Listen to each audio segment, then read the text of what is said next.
कक्षा 8वीं विद्यार्थियों को ढेर सारा स्नेह। स्नेह का सही स्वरूप तो तब जब आपको हम निर्मल और पवित्र बना सकें, निश्चिंत बना सकें। वही चीज़ देखना, सुनना, पढ़ना जिससे हमारी पवित्रता बढ़े।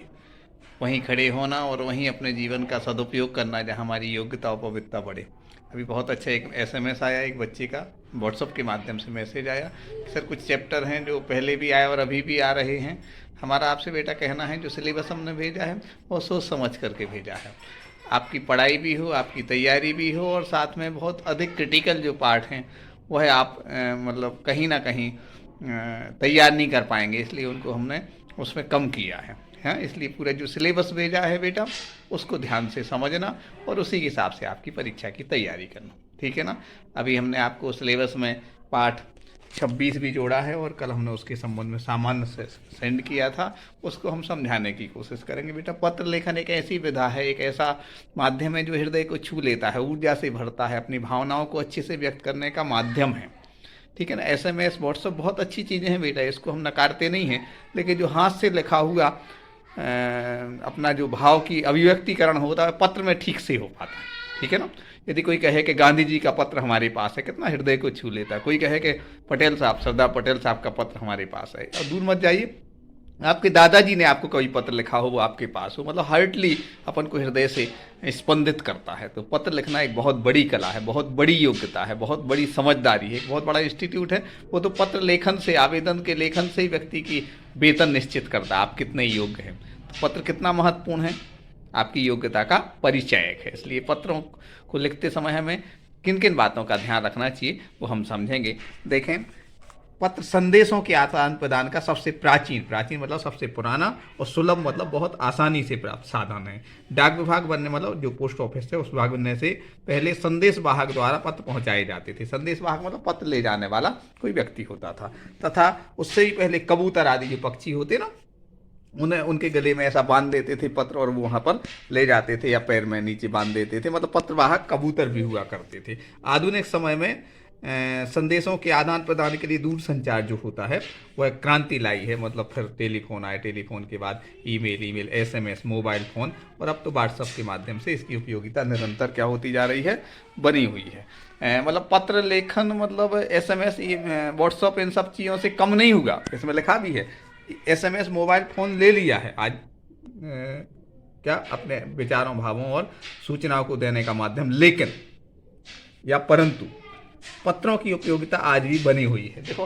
होटल में कितना ही अच्छा भोजन मिले, कभी ऐसा नहीं हो सकता कि घर का भोजन और होटल के भोजन की अपन तुलना कर सकें। घर का भोजन भावनाएं और आत्मीयता और निश्चिंतता और अपनत्व से भरा होता है, ऐसे पत्र भी भावनाएं, आत्मीयता, अपनत्व और जीवंतता से भरा होता है, ठीक है ना। इस बात का ध्यान रखना, ये बहुत गहरी चीज़ें हैं जो आपके लिए आगे समझ में आएगी, लेकिन हम पत्र लिखते समय किन किन बातों का ध्यान रखें ये समझने की अभी ज़रूरत है। देखें, आदर्श पत्र के गुण कौन से? पत्र की भाषा सरल तथा स्पष्ट होनी चाहिए, सरल होना चाहिए, स्पष्ट होना चाहिए, कठिन क्रिटिकल वर्ड नहीं होना चाहिए, ठीक है ना।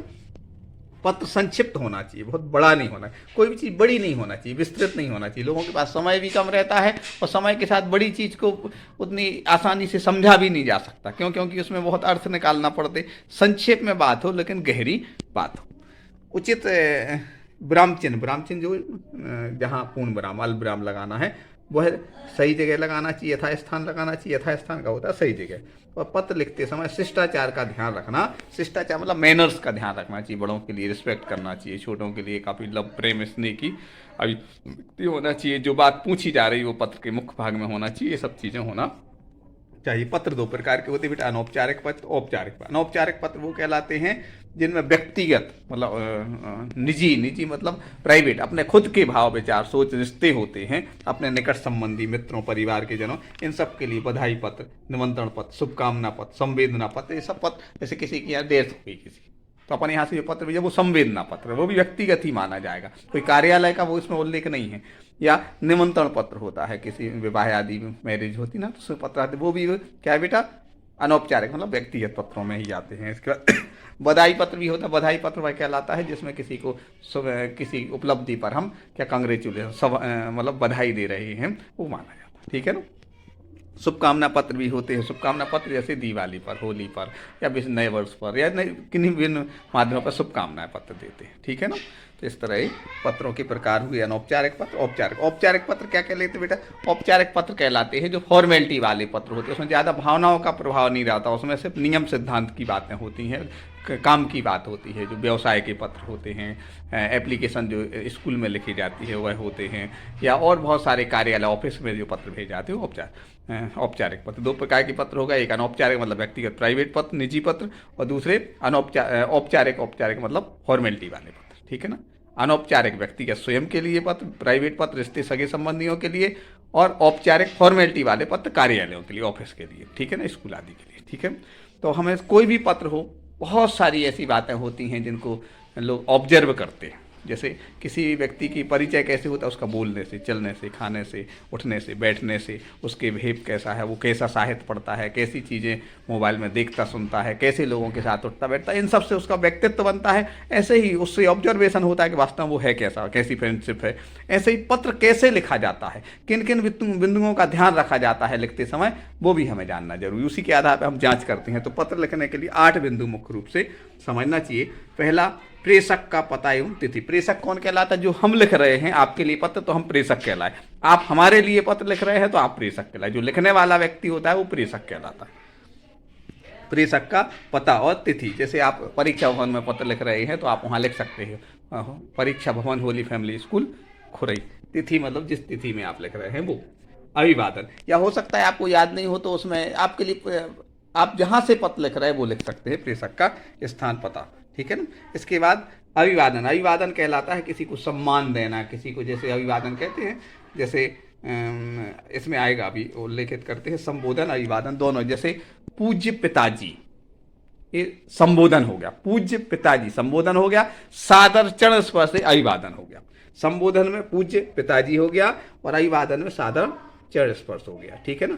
फिर उसके बाद आता है चौथे बिंदु, विषय वस्तु, यानी जिस उद्देश्य को लेकर के पत्र लिखा जा रहा है वो उद्देश्य, उस पूरी मेन थीम जो होती है वह होती है। इसके बाद होती है इसकी समाप्ति, धन्यवाद और शुभकामनाएं जो भी रहता है। उसके बाद हस्ताक्षर हो से पूर्व लिखने वाले शब्द स्वनिर्देश कहलाते हैं। जैसे हम पिता के लिए पत्र लिख रहे हैं तो उनके सामने हम आपके आज्ञाकारी पुत्र, आपका आज्ञाकारी बेटा, ये कहलाता है स्वनिर्देश। मतलब हम उनके सामने क्या हैं, ये स्थिति हो जाती है। योवर, आप स्कूल में पत्र लिखते हैं तो योवर ओबीडियंटली, आज्ञाकारी, ऐसा कहते हैं ना, तो स्वनिर्देश कहलाता है, ठीक है ना। हस्ताक्षर होते हैं। परीक्षा में हस्ताक्षर की जरूरत नहीं होती बेटा, आप वहाँ रोल नंबर लिख देंगे। नाम और हस्ताक्षर की परीक्षा में जरूरत नहीं, वहाँ आप क्या रोल नंबर अकेला लिख देंगे या आवासा लिख सकते हैं, ठीक है ना। उसके बाद पता, ये पता 8वां कहाँ की बात है बेटा? जिसको पत्र लिख रहे हैं उसका, जैसे आपने हमें पत्र लिखा तो आप तो प्रेषक कहलाए और हम प्रेषित कहलाए। मतलब हमारा ऊपर लिफाफा पे लिखा जाएगा विजय सत्यप्रिय, यानी कुछ भी, मतलब हमें जो लिफाफा पता लिखा जाता हुआ है। अंदर पता किसका लिखा जाएगा? आपका, जो लिख रहे हैं। लिखने वाले का पता अंदर होता है और जिसको भेज रहे हैं उसका पता बाहर लिफाफे पर होता है, ठीक है ना। इस तरह पत्र लिखते समय इन बातों का ध्यान रखना चाहिए।